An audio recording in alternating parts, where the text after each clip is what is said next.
കണ്ണൂർ കളരിവാതുക്കൽ ഭഗവതി ക്ഷേത്രത്തിൽ നടന്ന ആചാരലംഘനത്തിനും welfare party നേതാവിന്റെ നേതൃത്വത്തിൽ ക്ഷേത്ര മതിൽക്കെട്ടിനകത്ത് പരിപാടി നടത്തിയതിലും പ്രതിഷേധിച്ച് ഹിന്ദു ഐക്യവേദിയുടെ നേതൃത്വത്തിൽ ക്ഷേത്ര രക്ഷാ ജാഗ്രതാ സദസ്സ് നടന്നു.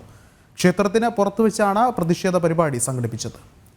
കൂടുതൽ വിവരങ്ങളുമായി മിഥുൻ പിള്ള ചേർന്നുണ്ട്. മിഥുൻ, ശക്തമായൊരു പ്രതിഷേധം തന്നെയാണ് ഭക്തരുടെ ഭാഗത്തു നിന്ന് ഉണ്ടാവുന്നത്. എന്താണ് മറ്റു വിവരങ്ങൾ? വിഷ്ണു, കഴിഞ്ഞ ദിവസമാണ് ഇത്തരത്തിൽ ജമാഅത്തെ ഇസ്ലാമിയുടെ രാഷ്ട്രീയ രൂപമായ വെൽഫെയർ പാർട്ടിയുടെ നേതാവിന്റെ നേതൃത്വത്തിൽ കണ്ണൂർ വളപട്ടണം കളരിവാതുക്കൽ ക്ഷേത്ര മതിൽക്കെട്ടിനകത്തൊരു പരിപാടി സംഘടിപ്പിച്ചത്.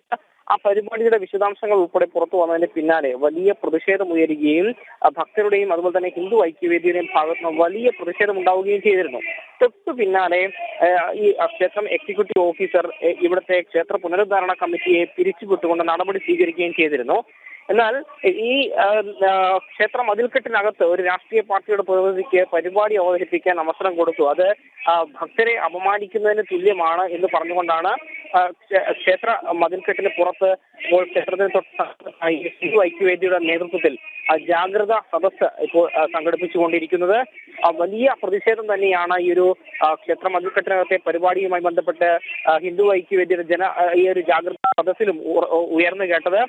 വരും ദിവസങ്ങളിലും ഇത്തരത്തിൽ ഏതെങ്കിലും തരത്തിലുള്ള ഒരു പരിപാടികൾ നടന്നു കഴിഞ്ഞാൽ അതിനെതിരെയും ശക്തമായ പ്രതിഷേധം ഉണ്ടാകുമെന്നൊരു താക്കീത് തന്നെയാണ് ഹിന്ദു ഐക്യവേദിയുടെ നേതൃത്വത്തിലുള്ള ഈ ഒരു പരിപാടിയിലൂടെ വ്യക്തമാകുന്നത്. മാത്രമല്ല, ക്ഷേത്ര പുനരുദ്ധാരണ കമ്മിറ്റിയെ മാറ്റിയാൽ മാത്രം പോരാ, ഇതിന് കൂട്ടുനിന്ന ആളുകൾക്കെതിരെ ശക്തമായ നടപടി വേണമെന്നൊരു ആവശ്യം കൂടി ഈ പരിപാടിയിൽ ഉയർന്നു കേട്ടിരുന്നു.